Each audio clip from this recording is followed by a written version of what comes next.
ಎಲ್ಲರಿಗೂ ಅನ್ವೀಕ್ಷಾ ಯೂಟ್ಯೂಬ್ ಚಾನಲ್ನ ಮತ್ತೊಂದು ವಿಡಿಯೋಗೆ ಆತ್ಮೀಯವಾದ ಸ್ವಾಗತ. ಅನ್ವೀಕ್ಷಾ, ಇದು ಮನಸ್ಸಿನ ಅಂತರಾಳದ ಧ್ವನಿ. ಸ್ನೇಹಿತರೆ, ನಾವು ಇವತ್ತು ನಿನ್ನೆ ಪ್ರೀತಿಸುವ ಎಂದು ಕಥೆ ಮುಂದುವರೆದ ಸಂಚಿಕೆಯನ್ನು ನೋಡೋಣ. ಹಿಂದಿನ ಸಂಚಿಕೆಯಲ್ಲಿ ಮೈಥಿಲಿ ಅಗ್ನಿಯನ್ನು ಆಸ್ಪತ್ರೆಗೆ ಸೇರಿಸಿ ಅವಳು ಅಲ್ಲೇ ಉಳಿದಿದ್ಲು. ಮುಂದುವರೆದು ಮೈಥಿಲಿಯನ್ನು ಪರೀಕ್ಷೆ ಮಾಡೋದಕ್ಕೆ ದೇವರು ಒಬ್ಬ ವ್ಯಕ್ತಿಗೆ ಎಷ್ಟು ಕಷ್ಟಗಳನ್ನು ಸಹಿಸಿಕೊಳ್ತಾನೆ ಅಂತ ನೋಡೋದಕ್ಕೆ ಪರೀಕ್ಷೆಗಳನ್ನು ಒಡ್ತಾನೆ ಇರ್ತಾನಂತೆ. ಅದೇ ರೀತಿ ಮೈಥಿಲಿಯ ಬಾಳಲ್ಲಿ ಕೂಡ ದೇವರು ಹಲವಾರು ಪರೀಕ್ಷೆಗಳನ್ನು ಒಡ್ತಾನೆ ಬಂದಿದ್ದ. ಮೈಥಿಲಿ ಅವುಗಳನ್ನು ಎದುರಿಸಿ ನಿಂತಿದ್ಲು. ಈಗ ಇನ್ನೊಂದು ಪರೀಕ್ಷೆ ಎಂಬಂತೆ ಮೈಥಿಲಿಯ ಚಿಕ್ಕಮ್ಮನ ರೂಪದಲ್ಲಿ ಪರೀಕ್ಷೆ ಒಡ್ಡೋಕೆ ತಯಾರಾಗಿದ್ದ ದೇವರು.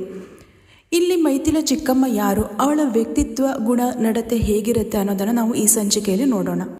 ಒಂದು ವಾರದ ಮಟ್ಟಿಗೆ ಅಂತ ತವರು ಮನೆಗೆ ಹೋಗಿದ್ದ ಶ್ರೀನಿವಾಸ್ ಪಂಡಿತ್ ಅವರ ಪತ್ನಿ ಅಂಬುಜಾ ಈ ಬಾರಿ 4 ದಿನಕ್ಕೆ ಹಿಂದಿರುಗಿ ವಾಪಸ್ ಮನೆಗೆ ಬಂದಿದ್ದರು. ಒಟ್ಟಿನಲ್ಲಿ ಅಲ್ಲಿಗೆ ಮೈಥಿಲಿಯ ಗ್ರಹಚಾರ ಕೆಟ್ಟಿತ್ತು ಅಂತಲೇ ಹೇಳ್ಬೋದು. ಮೈಥಿಲಿ ಎಲ್ಲೇ ಹಾಳಾಗಿ ಹೋಗಿದ್ಯಾ, ನಾನು ಬಂದೆ ಕಣೆ, ಕುಡಿಯೋಕ್ಕೆ ಸ್ವಲ್ಪ ನೀರು ಕೊಡು ಅಂತ ಬರ್ಬರ್ತಲೇ ಮೈಥಿಲಿ ಮೇಲೆ ಅಸಮಾಧಾನ ಕುಕ್ಕತ್ತಲೇ ಶುರು ಮಾಡ್ಕೊಂಡು ಬಂದಿದ್ದರು ಅಂಬುಜಾ ಧ್ವನಿ ಕೇಳ್ತಾ ಇದ್ದ ಹಾಗೆ ಮನೆ ಒಳಗಿದ್ದ ಶ್ರೀನಿವಾಸ್ ಪಂಡಿತ್ ಹಾಗೂ ಭಾರ್ಗವ್ ಇಬ್ಬರಿಗೂ ಕೂಡ ಆತಂಕವಾಗಿತ್ತು. ಅಪ್ಪಯ್ಯ, ಈ ಚಿಕ್ಕಮ್ಮ 1 ವಾರ ಅಂತ ಹೇಳಿ ಇವತ್ತೇ ಯಾಕೆ ಬಂದರು?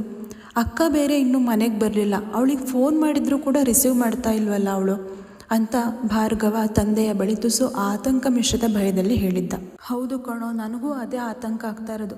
ಮೈಥಿಲಿ ಬೇರೆ ಇನ್ನೂ ಮನೆಗೆ ಬರಲಿಲ್ಲ, ಎಲ್ಲಿ ಏನು ಸಮಸ್ಯೆಯಲ್ಲಿ ಸಿಲುಕಿದ್ದಾಳೋ ಅದು ಗೊತ್ತಿಲ್ಲ. ಇವಳು ಇನ್ನು ಬೈಯೋಕ್ಕೆ ಶುರು ಮಾಡಿದ್ರೆ ನಿಲ್ಲಿಸೋದೇ ಇಲ್ಲ, ನಮಗಂತೂ ಕೇಳೋಕ್ಕೆ ಆಗೋದಿಲ್ಲ. ಭಾರ್ಗವ, ನೀನು ಇನ್ನೊಂದು ಸರ್ತಿ ಮೈಥಿಲಿಗೆ ಫೋನ್ ಮಾಡು. ಅವಳು ಫೋನ್ ರಿಸೀವ್ ಮಾಡಿದರೆ ಅಂಬುಜಾ ಮನೆಗೆ ಬಂದಿರೋ ವಿಷಯನೂ ಕೂಡ ಅವಳಿಗೆ ಹೇಳು. ನಾನು ಹೊರಗೆ ಹೋಗಿ ನಿನ್ನ ಚಿಕ್ಕಮ್ಮನ ಹತ್ರ ಮಾತಾಡ್ತೀನಿ ಅಂತ ಹೇಳಿ ಅಡುಗೆ ಮನೆಯಿಂದ ಹೊರಗೆ ಬಂದಿದ್ದರು ಶ್ರೀನಿವಾಸ್ ಪಂಡಿತ್ ಅವರು. ಸರಿ ಅಪ್ಪಯ್ಯ ಎಂದ ಭಾರ್ಗವ್ ಮತ್ತೆ ಮೈಥಿಲಿಗೆ ಫೋನ್ ಮಾಡ್ತಾನೇ ಇದ್ದ. ಆದರೆ ಅವಳಿಂದ ಮಾತ್ರ ಯಾವುದೇ ಪ್ರತಿಕ್ರಿಯೆ ಬರ್ತಾ ಇರಲಿಲ್ಲ. ಅಕ್ಕ ಪ್ಲೀಸ್ ಕಣೆ, ಒಂದೇ ಒಂದು ಸಲ ಕಾಲ್ ರಿಸೀವ್ ಮಾಡೆ, ಇಲ್ಲಿ ಚಿಕ್ಕಮ್ಮ ಬೇರೆ ಇವತ್ತೇ ಮನೆಗೆ ಬಂದಿದ್ದಾರೆ ಹೇಳಿಕೊಂಡು ಭಾರ್ಗವ ಮತ್ತೆ ಮೈಥಿಲಿಗೆ ಕಾಲ್ ಮಾಡೋ ಪ್ರಯತ್ನ ಮಾಡ್ತಾನೆ ಇದ್ದಿದ್ದ. ಎಷ್ಟೇ ಕಾಲ್ ಮಾಡಿದರೂ ಮೈಥಿಲಿಯಿಂದ ಯಾವುದೇ ರೀತಿ ಪ್ರತಿಕ್ರಿಯೆ ಬಾರದೇ ಇದ್ದಾಗ ಕೊನೆಗೆ ಸಾಕಾದ ಭಾರ್ಗವ, ಅಕ್ಕ ಎಲ್ಲೇ ಇದ್ದರೂ ಬೇಗ ಮನೆಗೆ ಬಾ, ಮನೆಯಲ್ಲಿ ಇವತ್ತು ಬಿರುಗಾಳಿ ಗುಡುಗು ಸಹಿತ ಧಾರಾಕಾರವಾಗಿ ಮಳೆ ಆಗೋ ಸಾಧ್ಯತೆ ಇದೆ ಅಂತ ಅವಳಿಗೊಂದು ಮೆಸೇಜ್ ಕಳುಹಿಸಿ ಹೊರಗೆ ಬಂದಿದ್ದ. ಇತ್ತ ಶ್ರೀನಿವಾಸ್ ಪಂಡಿತ್ ಅವರು ಅಡುಗೆ ಮನೆಯಿಂದ ಒಂದು ಲೋಟ ನೀರು ಹಿಡ್ಕೊಂಡು ಬಂದು, ಅಂಬುಜಾ ಈಗ ಬಂದ್ಯಾ, ಬಾ, ನಿನ್ನ ತವರಲ್ಲಿ ಎಲ್ಲ ಹೇಗಿದ್ದಾರೆ ಅಂತ ಕೇಳ್ತಾ ಅಂಬುಜಾ ಅವರಿಗೆ ಕುಡಿಯೋಕ್ಕೆ ನೀರು ಕೊಟ್ಟು ಕೇಳಿದರು. ಮೈಥಿಲಿಯನ್ನು ಕೇಳಿದರೆ ಶ್ರೀನಿವಾಸ್ ಪಂಡಿತ್ ಅವರು ತನಗೆ ನೀರು ತಂದು ಕೊಟ್ಟು ಮಾತಾಡಿಸ್ತಾ ಇರೋದನ್ನು ನೋಡಿದ ಅಂಬುಜಾ ಹುಬ್ಬುಗಂಟಿಕ್ಕಿ, ಅದೇನು ಈಗ ಬಂದ್ಯಾ ಅಂತ ಹಾಗೆ ಒಂದು ರೀತಿಯಲ್ಲಿ ಕೇಳ್ತಾ ಇದ್ದೀರಿ, ಯಾಕೆ ನಾನು ಇವತ್ತು ಬರಬಾರ್ದಿತ್ತಾ, ಅಥವಾ ನಾನು ನಿಮ್ಮ ಮನೆಗೆ ಬರೋದಕ್ಕೂ ಕೂಡ ಹೊತ್ತು ಗೊತ್ತು ಸಮಯ ನೋಡಿ ಬರಬೇಕಿತ್ತ? ಅಲ್ಲಿ ಅತ್ತಿಗೆಗೆ ಮೈ ಹುಷಾರಿರಲಿಲ್ಲ, ಅದಕ್ಕೆ ನಾನು ಹೊರಟು ಬಂದೆ ಎಂದ ಅಂಬುಜಾ ಮಹಾನ್ ಸ್ವಾರ್ಥಿ. ಹೌದು, ಅವಳನ್ನು ಕೇಳಿದರೆ ನೀವ್ಯಾಕ್ರೆ ನೀರು ತರ್ತಾ ಇದ್ದೀರಾ? ಎಲ್ಲಿ ಅವಳು, ಆ ನಿಮ್ಮ ಮುದ್ದಿನ ಮಗಳು ಮೈಥಿಲಿ? ಹಾಗೆ ಅವನೆಲ್ಲಿ ಆ ನಿಮ್ಮ ಪುಂಡ ಪೋಖರಿ ಮಗ? ಎಲ್ಲಿಯೂ ಕಾಣ್ತಾ ಇಲ್ಲ ಇನ್ನೂ ಇಷ್ಟೊತ್ತಾದರೂ, ಎಲ್ಲಿ ಬೀದಿಯಲ್ಲಿ ಅಲೋಕ್ಕೆ ಹೋಗಿದ್ದಾನೆ ಅಂತ ಒಂದು ರೀತಿ ಕೋಪ ಮಿಶ್ರಿತ ಅಸಹನೆ ಭಾವದಲ್ಲಿ ಕೇಳಿದರು ಅಂಬುಜಾ.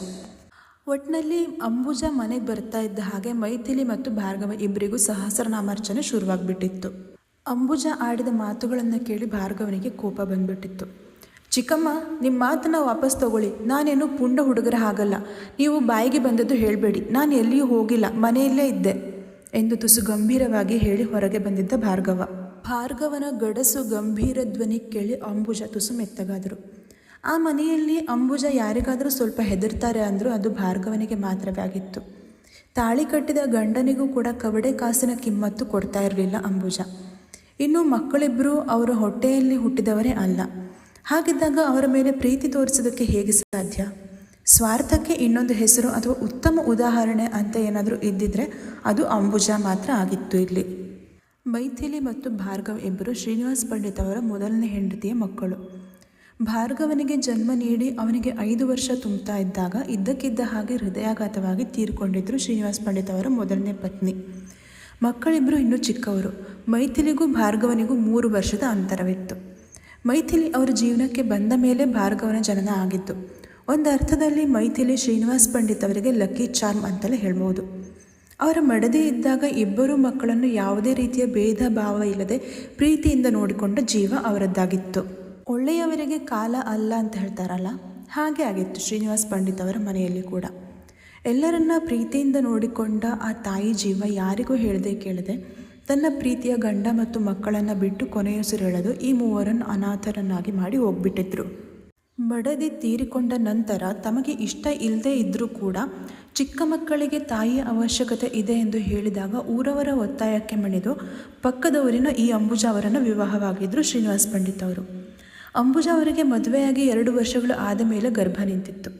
ಅಲ್ಲಿಯವರೆಗೂ ಮೈಥಿಲಿ ಮತ್ತು ಭಾರ್ಗವ ಇಬ್ಬರನ್ನೂ ಕೂಡ ಚೆನ್ನಾಗಿ ನೋಡ್ಕೊಳ್ತಾ ಇದ್ದ ಅಂಬುಜಾ ತನ್ನೊಡಲಲ್ಲಿ ಕೂಡ ಒಂದು ಕುಡಿ ಚಿಗುರೊಡಿತಿದೆ ಅಂತ ತಿಳಿದವಾಗ ಕ್ರಮೇಣವಾಗಿ ಮೈಥಿಲಿ ಮತ್ತು ಭಾರ್ಗವ ಇಬ್ಬರ ಮೇಲೂ ಅವರು ತೋರಿಸಿದ್ದ ಪ್ರೀತಿ ಕಾಳಜಿ ಕಡಿಮೆ ಆಗ್ತಾ ಬಂದಿತ್ತು.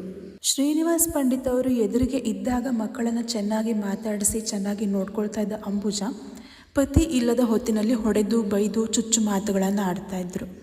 ಹಾಗಿದ್ದರೂ ಕೂಡ ಪುಟ್ಟ ಮೈಥಿಲಿ ಮತ್ತು ಭಾರ್ಗವ ಅಂಬುಜಾ ಚಿಕ್ಕಮ್ಮನೇ ಆಗಿದ್ದರೂ ಅವಳ ಚುಚ್ಚು ಮಾತುಗಳನ್ನು ಕೇಳಿ ತಂದೆಯ ಬಳಿ ಅಂಬುಜಾ ಬಗ್ಗೆ ಒಂದು ಮಾತು ಚಕಾರ ಎತ್ತುತ್ತಾ ಇರಲಿಲ್ಲ. ಮೈಥಿಲಿ ಆಗ 7-8 ವರ್ಷದ ಹುಡುಗಿಯಾಗಿದ್ಲು.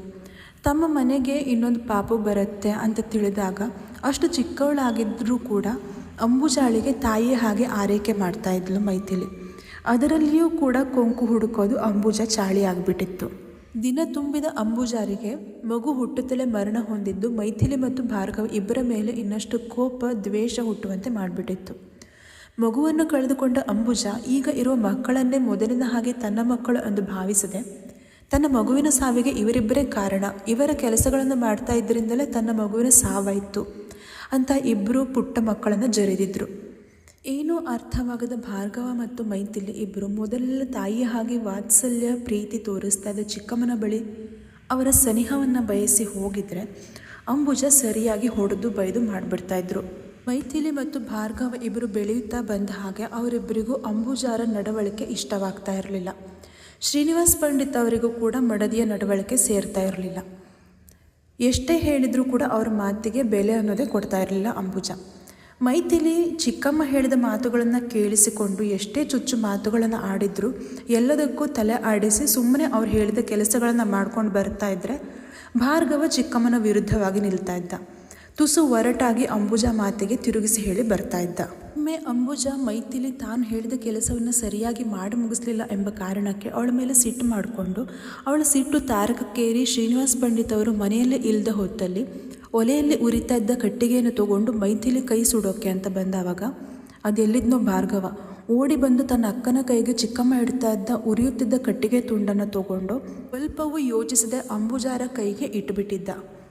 ಅಂಬುಜಾ ಕೈಗೆ ಆಗಿದ್ದು ಸಣ್ಣ ಗಾಯ ಆದರೂ ಅಂಬುಜಾ ಮಾತ್ರ ಭಾರ್ಗವ ತನ್ನ ಇಡೀ ಮೈ ಸುಟ್ಟಿದ ಅನ್ನೋ ಹಾಗೆ ಲೊಬೋ ಲೊಬೋ ಅಂತ ಬಾಯಿ ಬಿಡ್ಕೊಂಡು ರಾದ್ಧಾಂತವೇ ಮಾಡಿ ಊರವ್ರನ್ನೆಲ್ಲ ಸೇರಿಸಿ ರಂಪಾಟ ಮಾಡಿದ್ಲು. ಅದೇ ಸಮಯಕ್ಕೆ ಶ್ರೀನಿವಾಸ್ ಅವರು ಕೂಡ ತಮ್ಮ ಹೈಸ್ಕೂಲ್ ಕೆಲಸ ಮುಗಿಸಿ ಬಂದಾಗ ಏನಾಯಿತು ಅಂತ ಕೇಳಿದರು.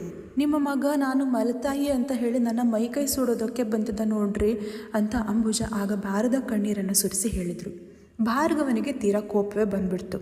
ಚಿಕ್ಕಮ್ಮ ಸುಳ್ಳು ಹೇಳಿದರೆ ಮತ್ತೆ ಸುಟ್ಟು ಬಿಡ್ತೀನಿ ಎಂದು ಅಬ್ಬರಿಸಿದ ಭಾರ್ಗವ ಇಷ್ಟು ದಿನ ಅಂಬುಜಾ ಶ್ರೀನಿವಾಸ್ ಅವರು ಮನೆಯಲ್ಲಿ ಇಲ್ಲದೇ ಇದ್ದಾಗ ತನಗೂ ತನ್ನ ಅಕ್ಕನಿಗೂ ಏನೆಲ್ಲ ಕಷ್ಟ ಕೊಡ್ತಾ ಇದ್ಲು ಅನ್ನೋದನ್ನು ತಂದೆ ಹಾಗೂ ಊರವರ ಮುಂದೆ ಎಲ್ಲವನ್ನು ಹೇಳಿದ್ದ. ಅಲ್ಲಿಗೆ ಅಂಬುಜಾ ಆಡಿದ ನಾಟಕಕ್ಕೆ ತೆರೆ ಬಿದ್ದಿತ್ತು. ಊರವರು ಕೂಡ ಅಂಬುಜಾ ಆಡಿದ ನಾಟಕಕ್ಕೆ ಚೀಮಾರಿ ಹಾಕಿ ಹೋಗಿದ್ರು. ಶ್ರೀನಿವಾಸ್ ಪಂಡಿತ್ ಅವರು ಕೂಡ ನಾಯಿ ಬಾಲ ಯಾವತ್ತಿದ್ರೂ ನೆಟ್ಟಗಾಗಲ್ಲ, ನೀನು ಕೂಡ ಹಾಗೆ ಅಂತ ಹೇಳಿ ಹೋಗ್ಬಿಟ್ರು. ಊರಲ್ಲಿ ಯಾರ ಬಳಿ ಕೇಳಿದ್ರು ಒಬ್ಬರು ಕೂಡ ಅಂಬುಜಾ ಬಗ್ಗೆ ಒಂದೊಳ್ಳೆ ಮಾತಾಡ್ತಾ ಇರಲಿಲ್ಲ.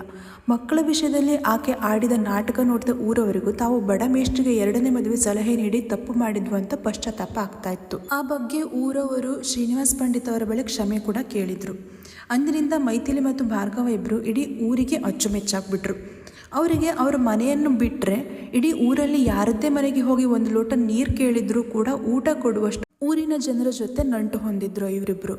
ನಿನ್ನೆ ಪ್ರೀತಿಸುವೆ ಎಂದು ಕಥೆಯ ಇವತ್ತಿನ ಸಂಚಿಕೆಯಲ್ಲಿ ಅಂಬುಜಾ ಗುಣ ವ್ಯಕ್ತಿತ್ವನ ನೋಡಿದ್ವಿ. ಮುಂದಿನ ಸಂಚಿಕೆಯಲ್ಲಿ ಇನ್ನೂ ಮನೆಗೆ ಬಾರದ ಮೈಥಿಲಿಯನ್ನು ಅಂಬುಜಾ ಹೇಗೆ ನಡೆಸಿಕೊಳ್ಳಬಹುದು ಅನ್ನೋದನ್ನು ನೋಡೋಣ. ಈ ಸಂಚಿಕೆ ನಿಮಗೆಲ್ಲ ಇಷ್ಟವಾಯಿತು ಎಂದು ಭಾವಿಸುತ್ತೇನೆ. ಇಷ್ಟವಾಗಿದ್ದರೆ ದಯವಿಟ್ಟು ಅನ್ವೀಕ್ಷಾ ಯೂಟ್ಯೂಬ್ ಚಾನಲನ್ನು ಸಬ್ಸ್ಕ್ರೈಬ್ ಮಾಡ್ಕೊಳ್ಳಿ, ಹಾಗೆ ಲೈಕ್ ಮಾಡಿ, ಕಮೆಂಟ್ ಮಾಡಿ, ಶೇರ್ ಮಾಡಿ. ಧನ್ಯವಾದಗಳು.